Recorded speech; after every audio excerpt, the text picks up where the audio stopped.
What's going on, guys? Welcome back to We Want Picks. My name is Jacob, aka the Freckled Salamander, here to bring you my quick pick video for UFC Vegas 71. But before we get started, let me just say a big thank you to everyone that shows up for my Saturday live streams. We almost had 500 people in there last Saturday. We made a ton of money. We had a ton of fun. It was a blast. Every single person that shows up Saturday, I want to thank you guys so much. If you guys have never watched the live streams, I recommend you guys tune in. It is so much fun. We do we live bet every single fight. We put action every single fight. We get a little bit crazy. We had $500 on Max Holloway came through for us. So check out the live streams. I will be live again this Saturday for this card. And as always, make sure you go to WeWantPicks.com. Check out the website. Become a premium member. It is only $10 a month. You get my picks, Angel's picks, Arden's picks. You get all sorts of analysis, DraftKings, line movement, everything that you need to be successful, not just to tail picks, but to get the information you need to make the choices and bets to best succeed in your life. Go to WeWantPicks.com. It is only $10 a month to become a premium member. With that said,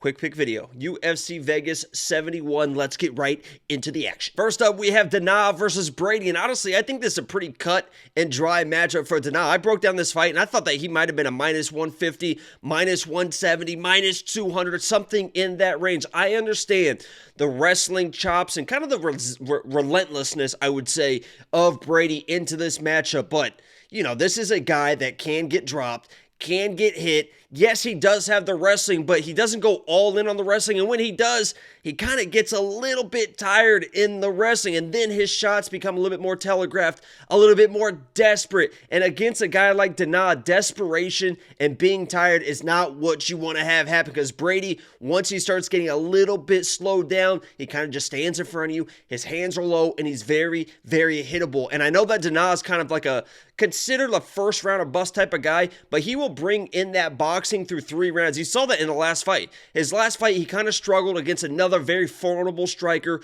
who was beating up his front leg. Danaa is pretty much just all boxing. That's all he wants to do.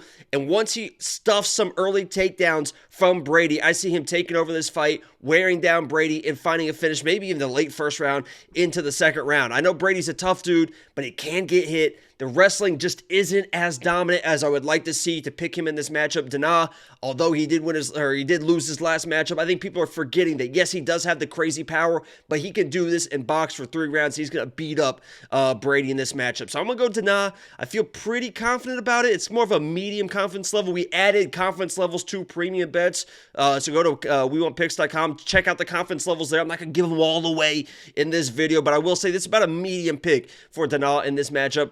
Let's move on to the next one. Priscila versus Silva, and this is actually a very intriguing matchup because Priscila is always going to be live, right? I mean, she is who she is. She is tough as hell, the zombie girl. She's just going to cock back that right hand, stalk you, and then look to fire that thing, and she can eat shots to send that one shot to try and knock you out. So she is always going to be live. But Silva, I think, is probably the real deal. She is actually kind of more of a wrestler grappler, but when you watch her stand up, very, very clean. And what I love about it too is her defense. She is very clean defensively in her striking. She will throw heavy, but once she's throwing, she will duck under, she will keep her hands up, she will footwork out of positions, and it's really hard to hit somebody like that, especially when you're not throwing extended combinations and you're just kind of throwing that one right hand. So I assume that's why the odds are the way they are. Priscila is always going to be live with that right hand. I don't think she can land it. The odds makers don't think she can land it. And Silva is good on the feet, good defensively, and this goes on the ground. That's where she's really, really going to shine. So I do like Silva in this matchup. Let's move on to the next one. Francis versus William. And I broke down this fight, and I was very, very surprised at what the odds are. At worst, I see this as a pick'em fight. Now, listen, I know that Francis has the wrestling, all the submissions, came in his last fight versus Marcelo Rojo, knocked him out. That was his first KO, TKO win as a professional. Got very excited about it. But when you watch him fight, Yes, he does have the wrestling. I don't think the wrestling is super dominant, and Gomis is a guy that has really, really improved his grappling. He has said, listen, I was getting exposed early in my career. I promise I will never get out-wrestled. And you saw that in his last matchup. He was getting his own takedowns against a judo black belt. I understand that's not a wrestler, but in those clinch positions, even when he was getting judo thrown, he was still able to find reversals, sweeps to get on top in these positions. And he's a 3-round guy. You even saw that in his fight.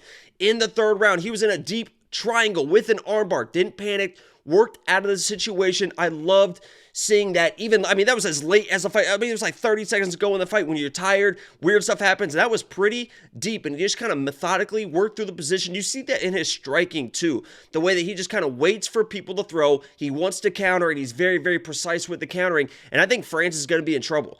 Francis coming off the knockout win is going to be a little bit hands heavy in this matchup. If he wants to wrestle, I still don't even think there's a path to victory for the wrestling. And on the feet with his hands, he does get sloppy. Marcelo Rojo was landing shots. I don't want to say at will because he ended up getting knocked out, but he was landing shots. And if those same shots land with the striking prowess of William, it is going to be bad news. So, I mean, plus 180 for a guy, William, who is a better striker in what I believe is going to be the mostly striking matchup. But even if he wants to wrestle, I think William can out-wrestle this guy, Francis. He's a little bit inexperienced.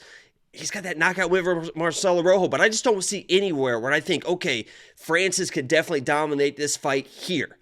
And that's what you should have if you're getting a minus 200 favorite or whatever he is now. So my pick in this match is going to be Gomis. I think he's a better striker. I think he can even out-wrestle Francis. I think he's pretty much better everywhere, but definitely in the striking department. So give me William Gomis in this matchup.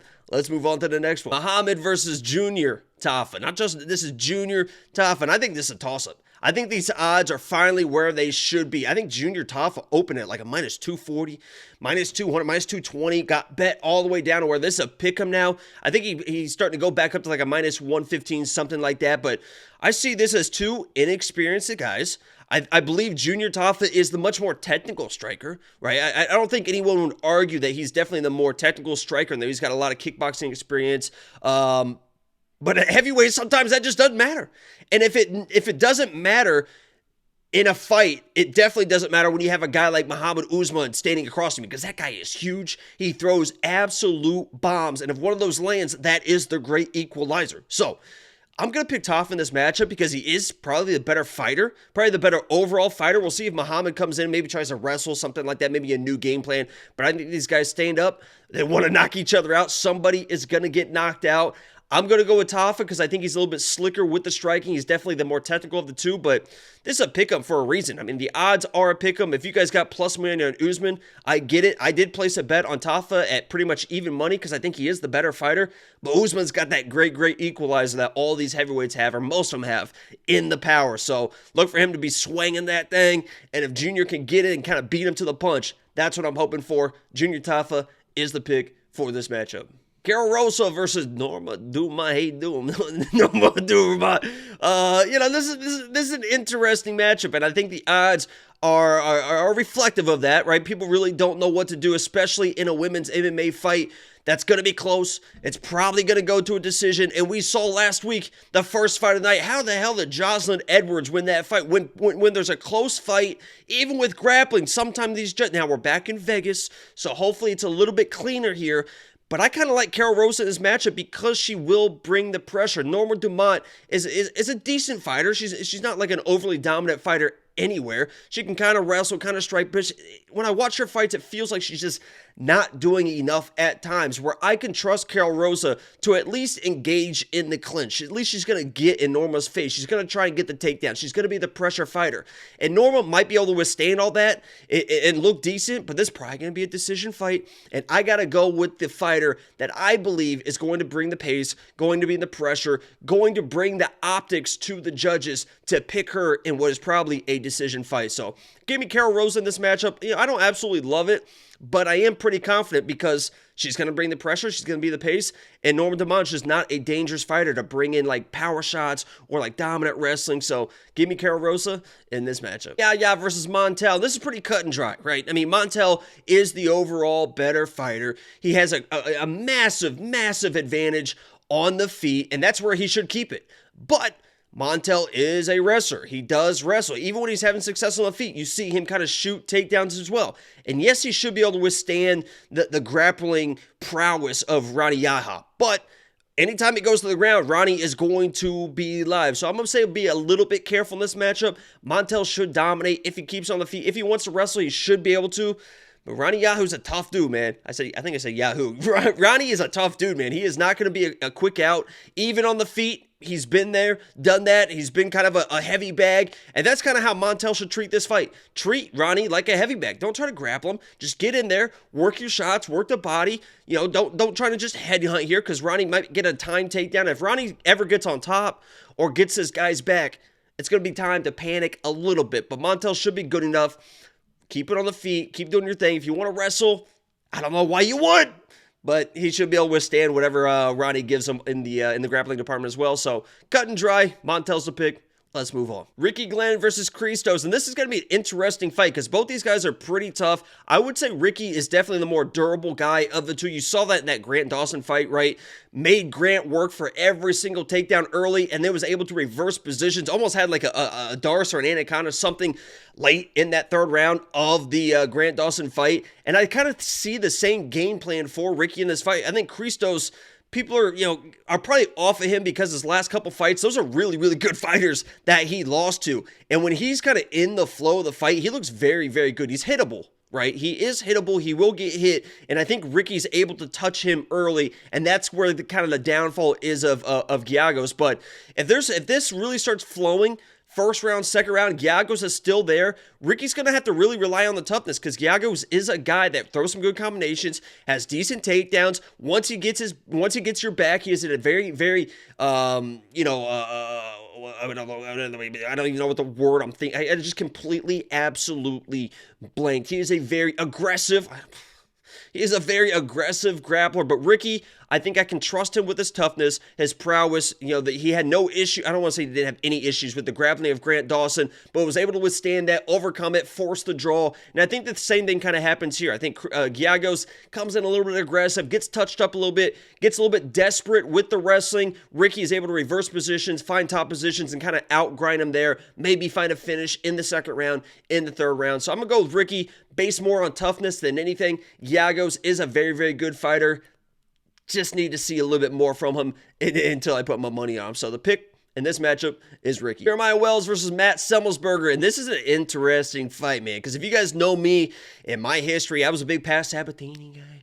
I was a big Sean Brady guy. Jeremiah Wells is in that same camp, and all their striking absolutely sucks. And it never improves. And you're going to see that same thing from Jeremiah Wells in this fight. He is going to be swinging that big right hand, cocking it back, telegraphed, and I have to imagine Matt Semelsberger knows what's coming and can time those counters. Semelsberger's a very, very good fighter. The issue is sometimes Semelsberger does some stupid shit. There is some low IQ plays from Matt Semelsberger at times, losing positions he shouldn't lose, losing striking exchanges he shouldn't lose. But he looked a little bit locked in that last fight. I mean, he looked locked in his last fight, and he really kind of dominated a guy that a lot of people thought that he was going to get dominated by. And in this matchup, I kind of see the same thing happening. Everyone expects Jeremiah Wells either going to knock Matt Semelsberger out, or it's going to go to the ground, and Jeremiah Wells is very, very, very good on the ground. But the opportunities are going to be there for Semelsberger. The striking opportunities. If he can just stay technical and not get in a brawl with Jeremiah, he can beat him to the punch. Stay straight with your shots. No looping stuff. I mean, Jeremiah Wells is going to cock that right hand back like this. Beat him to the punch. Throw some jabs out there. Beat him up. Then he will start getting desperate with the wrestling, and Semelsberger should be able to withstand the wrestling because there's not really good takedowns from Jeremiah, but if he's on the ground, he's on top, he's going to be a problem. So if you're Jeremiah Wells, or if you're Matt Semelsberger, I should say, watch out for the big stuff early. He's going to get aggressive. Kind of take your time in that first round. Stay defensively sound. And then really just straight shots down the pipe. Boom, boom. Just keep touching him. And then he will wear down. So if it goes to the ground, you can then reverse and sweep positions. And you're not going to be in any trouble. So I'm going Semelsberger in this matchup. It would not be surprising if Jeremiah Wells knocks this guy out because he does have wild power and he is a crazy guy in the octagon. But I am done trusting that Renzo Gracie Philly team. Sabatini let me down. Sean Brady let me down. I'm not going to fall for it 3 times in a row. Give me Matt Semelsberger in this matchup. Lucindo versus Brogan Walker. Lucindo's a dog, man. Oh, my God. And I'm so happy that she's getting the respect that I think she deserves at the minus 300 favorite in this matchup. I don't know what Brogan is going to bring to Lucindo for her to win this fight. I mean, maybe she gets a takedown or two and is able to control a little bit. Lucindo is no joke, man. She's got that dog. She's got that bite down, that young, vibrant energy to where I'm just going to, if you want to swing and bang, we can swing and bang, and she's going to bite down and get in this girl's face. You saw the pace and pressure of Juliana Miller break Brogan Walker, and then you kind of saw who Juliana Miller became, and I think that's why the odds are as wide as they are. They're like, oh my God, Juliana Miller broke this girl, and then somebody else broke Juliana Miller. A little bit of MMA math going on, but it kind of makes sense here because Lucindo is somebody that will get in your face, stay in your face, throw wild shit, and I just do not think that Brogan has anything to withstand the pace, pressure, and aggressiveness of a girl like Lucindo in this matchup. So I am all Lucindo. If I saw any path to victory for Brogan Walker, she's got to slow this fight down. She's got to get a takedown, get on top, and just slow this fight down. But she's not going to wear down Lucindo. So even if she does that in the first round, Lucindo's going to be just as aggressive in the second round. If she does it for 2 rounds, Lucindo is going to be a bat out of hell in the third round, chasing a finish, knowing she's down. I like Lucindo. I love these girls that are aggressive and understand pace, pressure, and how to win fights, and that's exactly what Lucindo does. So give me her in this matchup versus Brogan Walker. Let's move on. Bobby Green versus Jared Gordon. This is almost kind of the same breakdown as the Brogan Walker breakdown. I love Bobby Green in this matchup. I don't see anywhere where Jared Gordon can beat this guy. And this might be, clipped out and be like, oh my God, Bobby Green got. I just don't see it.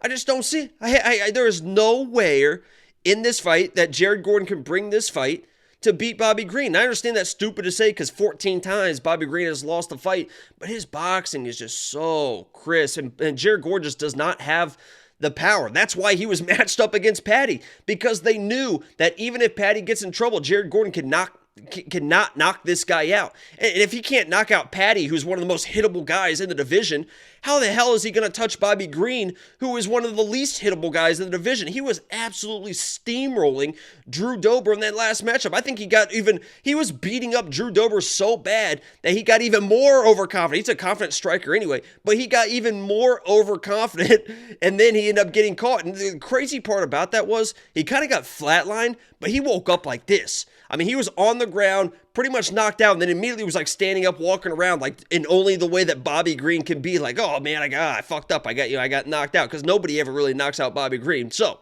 long story short, Bobby Green with that Philly shell, the low hands, you can't touch this guy. He's gonna beat up the face of Jared Gordon, just like he was doing for Drew Dober, and just like he does for most people. And Jared Gordon can't wrestle this guy. People forget the wrestling chops Bobby King Green has as well. So I understand the odds are minus 250. They're going to be minus 300. They might be minus 400 by the time the fight starts on Saturday night. I love Bobby Green in this matchup. He's going to jab, jab, jab, ones, twos, work the body, and just beat the out of Jared Gordon in this matchup. Give me Bobby King Green in what might be his retirement fight. I hope not. I love Bobby Green. This is a little bit biased, but I just don't see anywhere where Jared Gordon is better than him in this fight.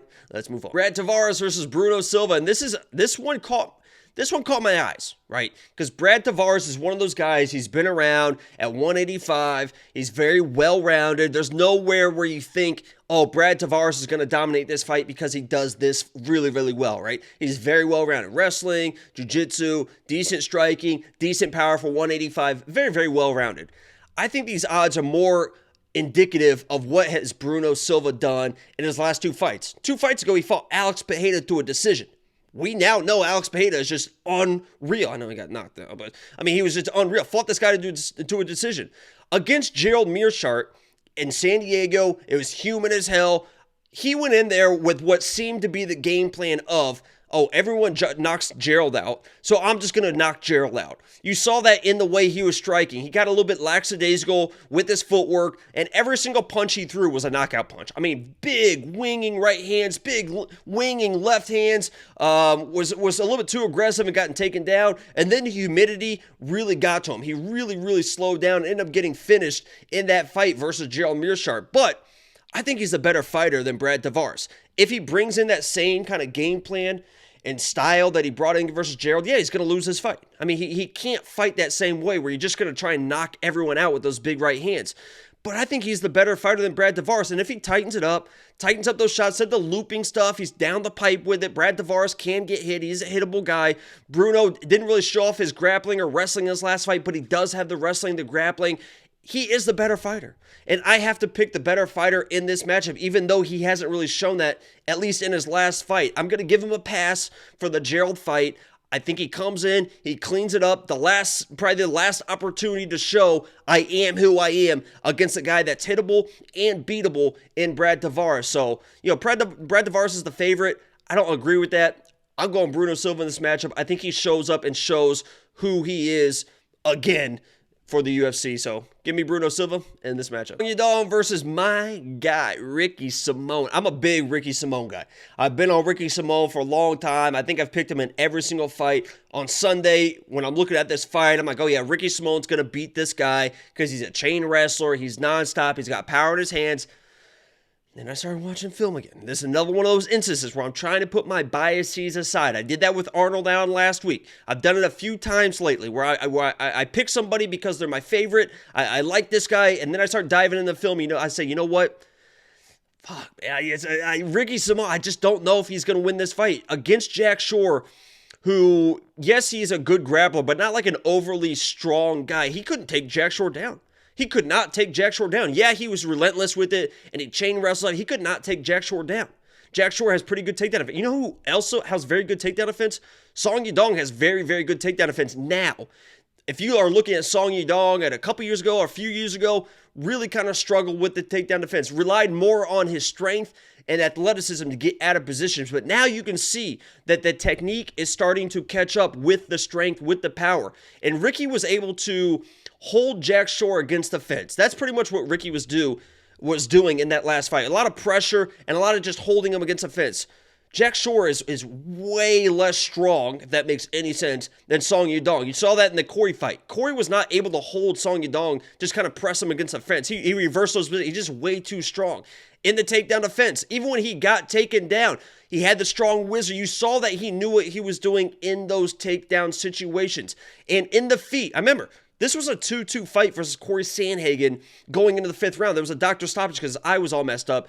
He struggled with the length and the volume striking of Corey Sandhagen, right? I mean, Corey Sandhagen was pumping out 3, 4, 5 jabs in a row. Pop, pop, pop, pop.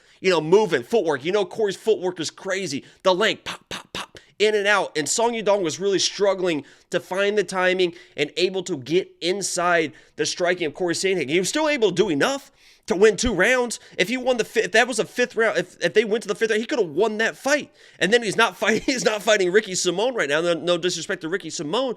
So people that think that Ricky Simon's just going to come in, chain wrestle, dominate this guy, yeah, that might happen. But Song Yadong is a very strong guy, a powerful guy, has very good takedown defense, and is striking explosiveness against a smaller, shorter guy now. And Ricky Simón, I think, is going to be a detriment to Ricky Simón because Ricky will stand and engage. Song Yadong is the better striker, the more technical striker, and he possesses power, and we've seen Ricky Simón get clipped before. So I see Ricky come in, aggressive, shooting takedowns, getting a little bit frustrated, throwing those big right hands, and Song Yadong kind of beating him to the punch inside with the technical striking.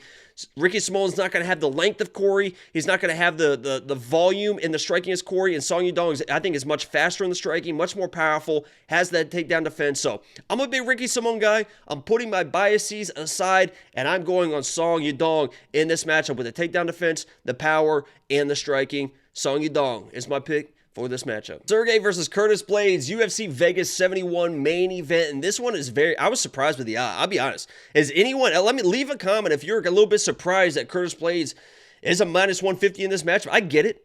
He's got the wrestling. if he uses the wrestling, if he can get the takedown, he should be able to dominate this fight. You saw what Sergei offers off his back in that Overeem fight, right? As soon as he's flat on his back, he looks like just any other person. I mean, he kind of looked like a pussy in that matchup. He just kind of shelled up, didn't even try to get back to his feet. It seems like he's got pretty good takedown defense, but once he's on his back, he's just a fish out of water for whatever it is. But when it comes to Curtis Blaydes coming into this matchup, I think he shot 3 takedowns in his last 3 fights. Obviously, the Aspinall fight was a little bit weird. But even in that Rosenstruck fight, that was the first fight after the Derek Lewis knockout, right? He got knocked out shooting a takedown, flatline. He shot a takedown in the first round, I think at the 2-minute mark, something like that. Got it. Struck was able to get back to his feet. Now, the next shot in the second round didn't come until like 3 minutes to go or something like that. My point being, it feels like Curtis Blaydes is getting a little bit unconfident. I don't want to say unconfident, seems like a stupid term, but he seems to be, let's just say he's more comfortable in his striking, especially early on in fights. The reason I mentioned the Rosenstruck fight was it was about 2 or 3 minutes until he shot that first takedown.